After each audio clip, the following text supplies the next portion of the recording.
Revenge with Anjo. The air in Principal Morton's office felt 10 degrees colder the moment Harper Lang pointed her manicured finger across the table. Her diamond bracelet glittered like a weapon under the harsh fluorescent lights. "Some women just aren't built to raise children alone, Miss Hayes," she said, voice dripping with polite venom. "Without a man's guidance, things unravel." Clara Hayes sat frozen, hands clasped on her lap, heartbeat roaring in her ears. Across the desk, Harper's husband slid a typed document forward, a behavioral acknowledgement form. But it wasn't just paperwork. It was a confession. It claimed Clara's unstable home was to blame for her daughter Lila's aggressive outburst. Principal Morton wouldn't meet her eyes. "Until you sign and demonstrate remorse, Lila will remain suspended," he said. "We can't have violence go unpunished." Clara's jaw clenched. "My daughter pushed your child after weeks of being bullied," she said quietly. "That's not violence. That's defense." Harper smiled thinly. "Excuses are a single mother's lullaby." Clara's nails dug crescents into her palms, the pain keeping her from screaming. She wasn't just fighting for her daughter's future. She was fighting for her own worth, for the right to be enough. When Clara stepped out into the school parking lot, the afternoon air hit her like ice water. She gripped the steering wheel, trembling, as the words replayed in her head. "Some women aren't built to raise children alone." It wasn't the first time she'd heard that lie. But this time, it had been weaponized, written, signed, and stamped with authority. She sat there until her hands stopped shaking. When she got home, she found Lila on the couch, clutching her sketchbook, cheeks streaked with dried tears. "Mommy, am I bad?" The question sliced through her like glass. "Of course not, baby," Clara said, kneeling to hold her. "You stood up for yourself." Lila's lip trembled. "But they said I'm violent because Daddy's gone." Clara pulled her close. "You are not what they say." She stroked her daughter's hair, swallowing her own tears. For years, Clara had built walls to survive, walls that kept pain out but also kept help away.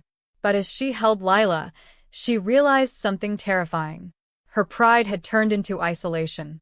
And isolation was exactly what people like Harper Lang fed on. Clara had learned early that love was conditional. Her father, Raymond, vanished when she was 12, leaving behind debt and a cracked family photo frame. Her mother, Irene, worked 3 jobs just to keep food on the table. "Never depend on anyone," she'd told Clara. "Especially not a man who promises the world." That lesson had shaped every decision since. At 16, Irene remarried, a calm, patient man named Victor Hale. Clara hated him instantly. He was too composed, too generous, too steady. She refused to call him Dad, even when he paid her tuition and repaired her first car. When she turned 18, she left without goodbye, determined to build her own life from nothing. She wore independence like armor. But armor, she'd learned, was heavy.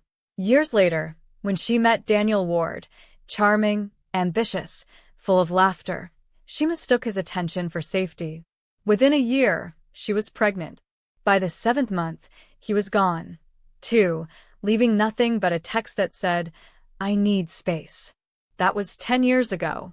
Since then, Clara had raised Lila alone, never asking for help, never expecting rescue. Until today. It began with whispers in the school hallway. "Lila doesn't have a dad." Her mom scared him off.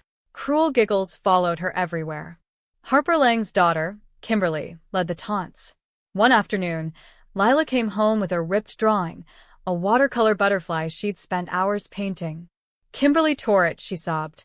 She said girls without fathers don't deserve wings. Clara's heart shattered. "What did you do?" she asked gently. "I didn't cry," Lila whispered. "But when she broke my sculpture today, I pushed her." That push, that single act of pain and defense, turned into a scandal. The next day, the Langs stormed into the principal's office with threats and crocodile tears. Clara wasn't invited to speak, only to sign. They wanted her silence, her submission, her shame. But Clara refused to give them that. She walked out of the school that day without signing a single paper. She didn't know what she'd do next. Only that she couldn't let this be the end. That night, Lila sat at the dinner table, staring at her untouched plate of pasta. "Mommy," she said softly, "why doesn't Daddy protect us?" Clara froze. "Because he made a bad choice," she managed. "Because he forgot what love is." Lila's eyes filled. "Then maybe Kimberly's right." "Right about what?" Clara whispered. "That you're a bad woman. That's why he left." The words hit like thunder. For a long moment, Clara couldn't breathe. Her daughter's pain wasn't just from bullying, it was from believing the world's lies. "Lila," she said, taking her hand, "there is nothing wrong with us. Not one thing." But inside, Clara felt her old strength cracking. Maybe this wasn't just about fighting the school. Maybe it was about proving something to her own child, that being fatherless didn't mean being powerless. That night, after Lila fell asleep, Clara sat alone at the kitchen table, staring at her phone. Her fingers hovered over a number she hadn't dialed in 20 years. Victor Hale, her stepfather. The man she'd spent a lifetime avoiding. Her thumb trembled as she hit call. The line rang once. Twice. Then a deep, calm voice answered. "Clara?" Victor's tone was gentle, surprised but steady. For a moment, she couldn't speak. Then everything spilled out, the bullying, the suspension, the accusation that she was an unfit mother. "They said I'm not enough," she whispered. "That Lila's broken, because of me." Silence filled the line, heavy and charged. When Victor finally spoke, his voice was cold and controlled.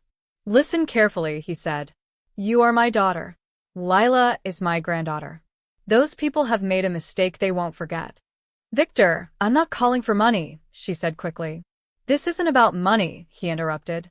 "This is about justice." She could hear the shift in his tone, not anger, but purpose. "Be at Larchmont Elementary tomorrow morning at 9. We'll go in together." "You don't have to." "I do," he said. "I should have done it years ago." When he hung up, Clara stared at her reflection in the dark kitchen window. For the first time in decades, she wasn't sure if she felt terrified or relieved. Clara barely slept. By sunrise, she'd ironed her blouse 3 times and rehearsed what she'd say 100 more. Lila stayed home, clutching her stuffed rabbit for comfort. "I'll fix this, sweetheart," Clara promised. "I promise." At 8:55, she stood outside the school entrance, her pulse hammering. Then a sleek black car rolled to a stop. Victor stepped out, tall, silver-haired, composed.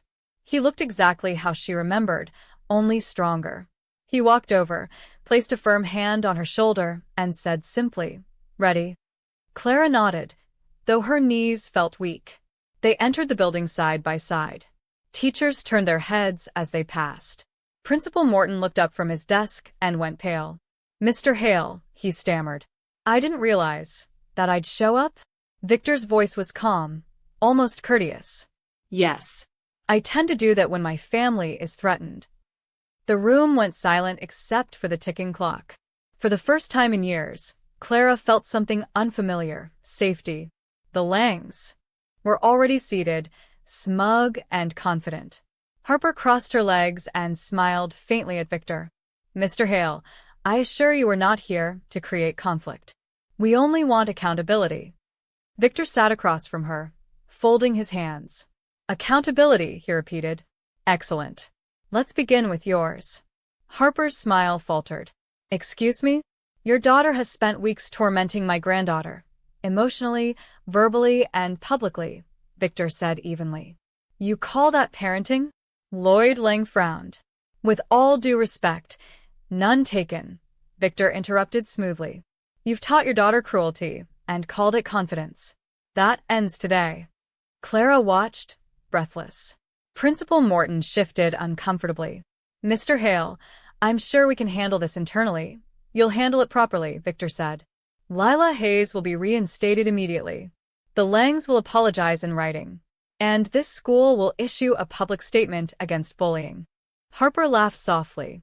"Or what?" Victor's smile didn't reach his eyes. "Or I'll handle it externally, through the board, the press, and the courts." The silence that followed was thick enough to touch. Principal Morton swallowed hard. "Mr. Hale, perhaps we should take a moment." "No," Victor said, rising to his feet. "You've had enough moments. Now you'll make a choice." He slid a folder across the table. Inside were photos of Lila's destroyed sculpture, copies of her artwork, and printouts of messages from other parents describing Kimberly's bullying. "This is what your model student has done," he said. "And you punished the victim. Do you still believe that's justice?" Harper looked down, face reddening. "We didn't know," she muttered. "You didn't want to know," Victor corrected. Then he turned to Clara. "You don't owe them shame. You owe your daughter an example." Clara's throat tightened. For the first time, someone had said it aloud, what she needed to hear most. She wasn't a failure. She was a mother fighting back. 20 minutes later, the signatures were on paper. The school's apology, the Lang's written admission, and Lila's reinstatement. Harper avoided Clara's gaze as she signed, her fingers trembling slightly. When it was done, Victor stood. "We're finished here," he said. "Let's go, Clara." Outside, the sun was blinding. Clara blinked at the light, realizing her hands weren't shaking anymore. Victor opened the car door for her, a simple gesture that nearly broke her. "Thank you," she whispered, "for showing up." He smiled faintly. "Family shows up," he said, "even when we take the long way back to each other." They drove in silence for a while, past the trees and houses she'd once thought she had to conquer alone.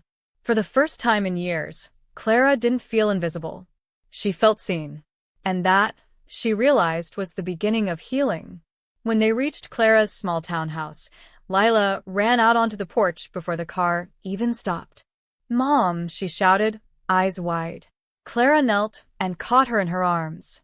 "You're going back to school, sweetheart," she whispered. Lila pulled back, disbelief shining in her eyes. "Really?" Victor stepped forward, smiling warmly. "That's right, young lady. The principal even signed your return slip himself." Lila blinked up at him. "Are you Mommy's dad?" Victor hesitated.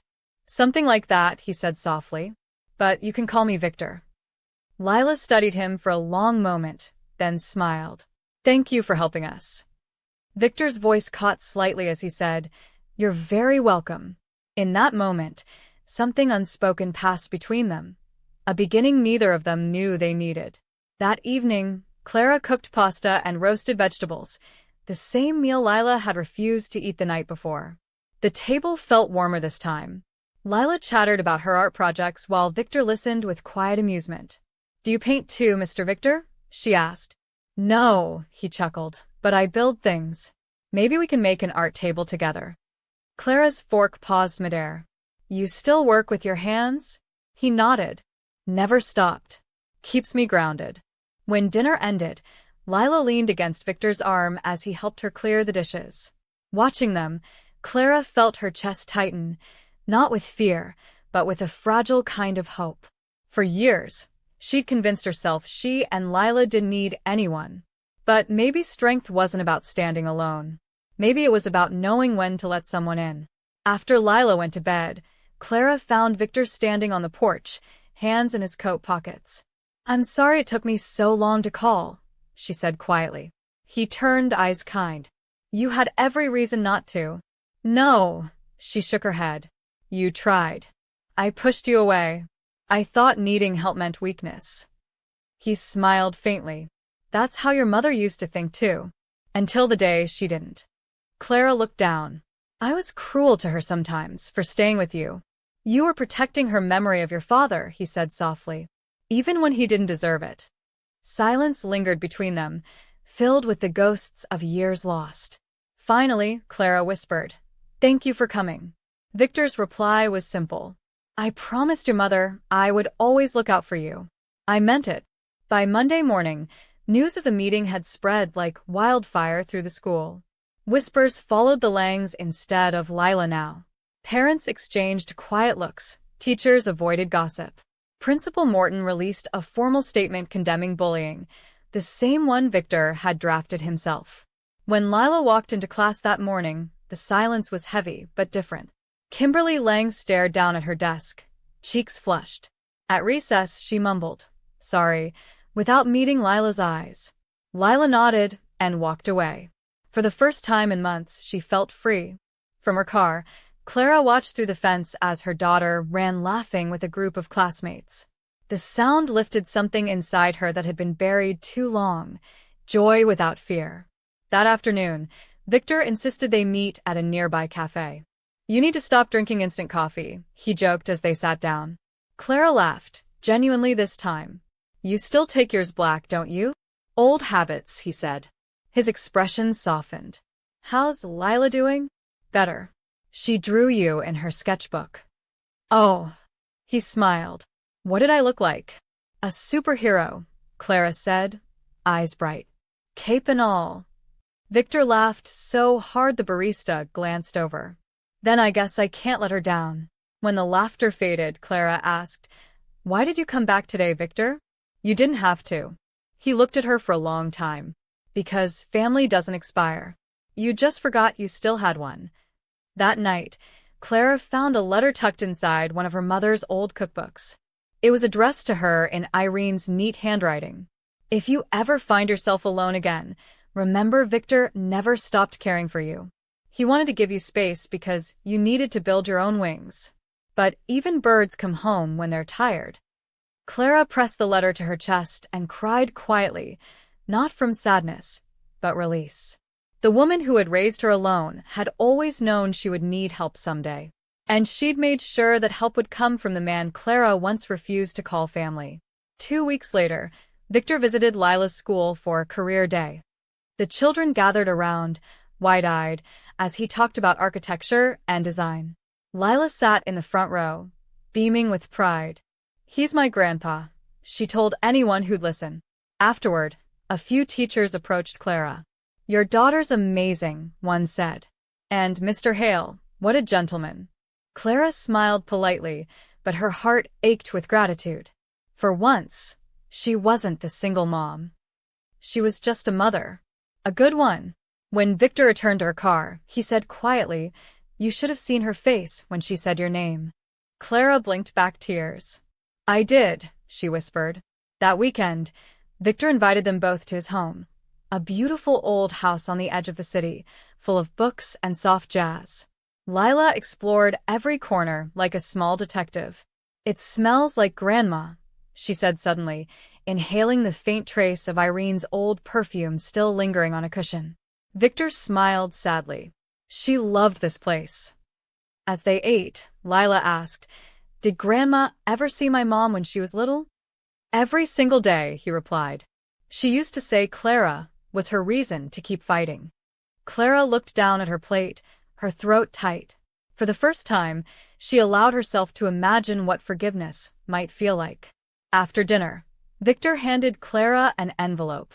"What's this?" she asked. "A scholarship," he said. "For Lila, and maybe for you too, if you ever decide to finish that psychology degree."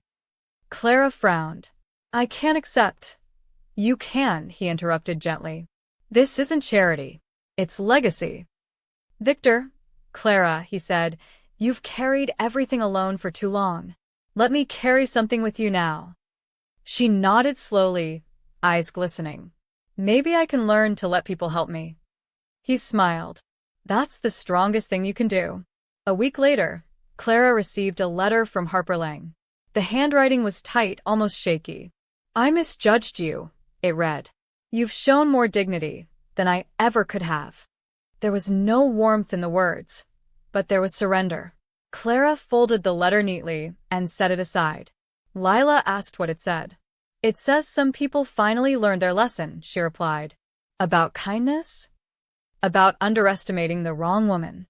Lila giggled. "That's a good lesson." In April, the school hosted its annual art showcase. Lila's sculpture, a rebuilt version of her broken butterfly, stood in the center of the room. Clara watched from the crowd as her daughter explained the meaning to her classmates. "It's about fixing things instead of throwing them away," Lila said proudly. Victor stood beside Clara, whispering, "Sounds familiar." Clara smiled. Guess she learned from the best. Cameras flashed, teachers clapped, and for a moment, everything was golden. The way peace feels after a long war. 2 days later, a local journalist wrote a piece titled "One Grandfather's Stand Against School Bias." The article praised Victor's intervention and highlighted the importance of supporting single mothers. When Clara saw it, she panicked. "I didn't want publicity," she told Victor. "They'll think I asked for it." He shook his head. "They'll see truth. You didn't fight for attention, Clara. You fought for justice." That night, her phone buzzed nonstop with messages from other single parents thanking her for speaking out. For the first time, her silence had turned into a voice that mattered. Victor started visiting every Sunday.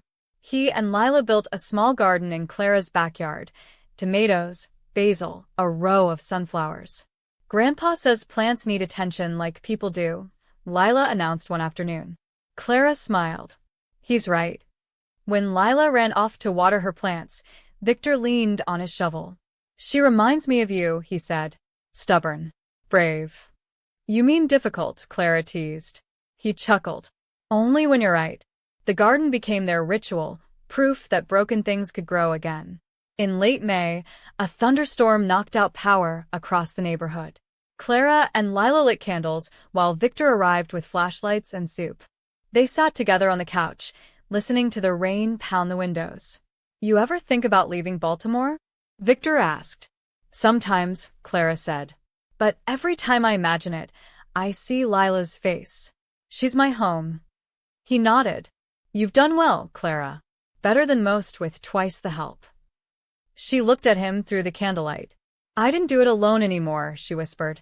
He smiled, and for a long while, they sat in peaceful silence. While cleaning one weekend, Clara found an old shoebox under her bed, full of photos, drawings, and letters from her past. Lila joined her on the floor. "Who's this?" she asked, holding a picture of a young Clara with her mother. "That's Grandma Irene," Clara said softly. "She was tough, but she loved me more than anything." "And this man?" "That's my dad," Clara said, pausing. "He left when I was your age." Lila frowned. "Do you hate him?" Clara thought about it. "No." "I just stopped waiting for him to come back." She looked toward the window, where Victor's car sat in the driveway.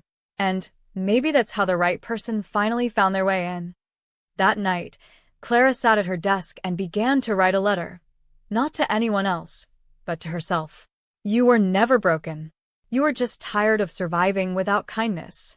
You believed you had to be steel, but you were gold all along, strong and soft, enduring and bright." She folded the letter and tucked it into Lila's memory box. "Someday," she whispered, "I'll show you this." Weeks later, Principal Morton invited Clara to speak at a school meeting about parent advocacy. Her hands shook as she stepped to the microphone. "I used to think being a single mother meant being invisible," she began. "But my daughter taught me that love doesn't need two parents, it just needs the right one." The crowd applauded quietly, some wiping tears. Victor watched from the back of the room, pride in his eyes.